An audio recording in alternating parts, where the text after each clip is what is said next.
international flavor. Give it up for Mr. Chris Williams.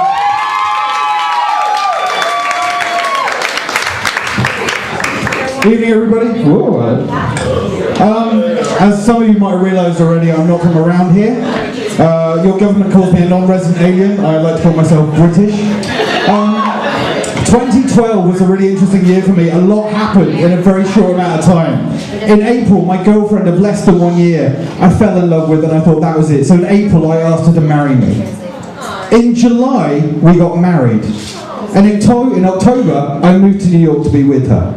Right? That's a true story. But the thing I love about telling that story is seeing the reactions of couples in the room. Because those who've been dating for a short amount of time are going, oh, that can be us. Looking at your boyfriend going, do it. That's great, I love that. But it's for couples who've been together a bit longer. We're talking a year, 18 months maybe. Those who are already living together, but not have had that chat. Because there's an awkward silence already happening in the room, and the guys are going, just move on, son, just move on. So anyhow, I moved here in October, and Fiona, my wife, she said, you've got to meet my work colleagues. I went, oh, yeah, of course, because I'm a figment, I'm not real. They've heard about me, but I wasn't in the country. So we met up one Thursday night at a bar in Midtown, and she said, you've got to meet my colleagues. Okay, great. And before I moved here, my friends back home said, Americans, they love the British accent. Now, thank you, madam, but you need to understand something. This is not a posh or nice British accent. It's okay. It's not awfully posh, I'm awfully lovely to meet you. It's not that. And it's not common either, it's just a British accent. But bless you, you're almost moist already when I speak.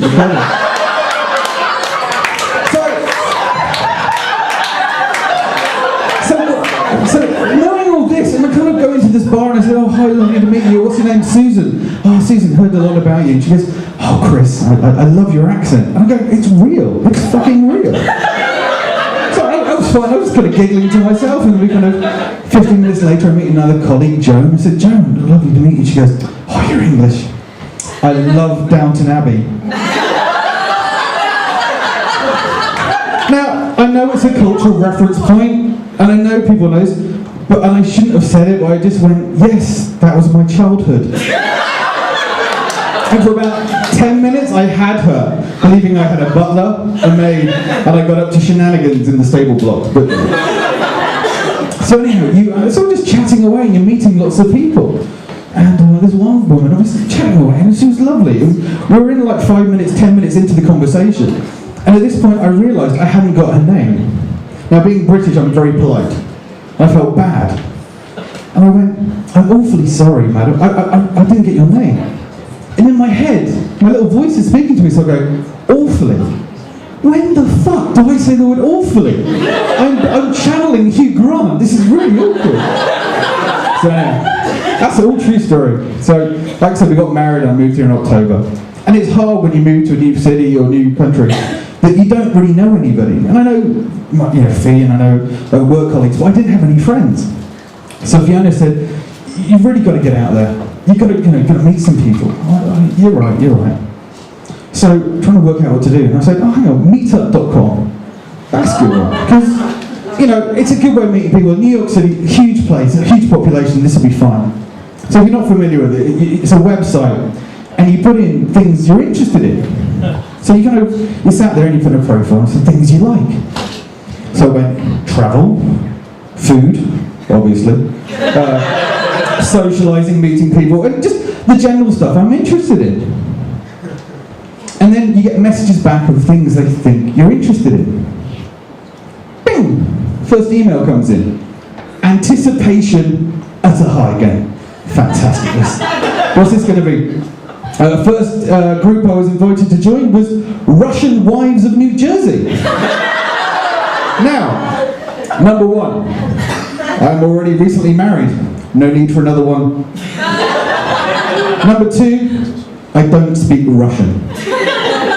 Number three, I don't live in New Jersey. But lovely choice. Let's see what comes up next.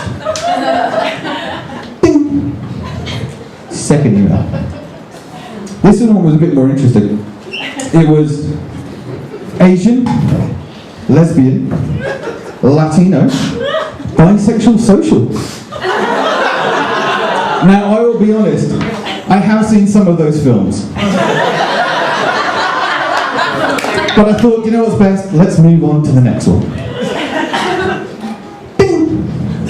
Third email. Vegan, conscious, Buddhist, alcohol-free, fitness, social. I am conscious.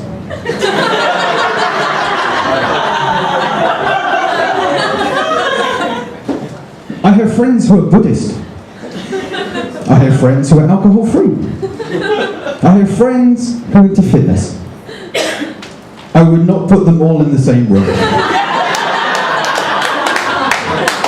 It's just wrong, just wrong. So finally, after a load of more came through, and there was one that was called Welcome to New York. I thought, that's perfect, because I need to know the ways of the city. It'll be a welcoming group, perfect, that'll be the one. And that's when things started getting a bit strange. So we're in our apartment, and it was an evening and drink, and I said, look, I'll go, you stay, I'll go on my own. So I'm getting ready, and I'm putting on a shirt. And she turns to me and goes, you're wearing that shirt? Yeah.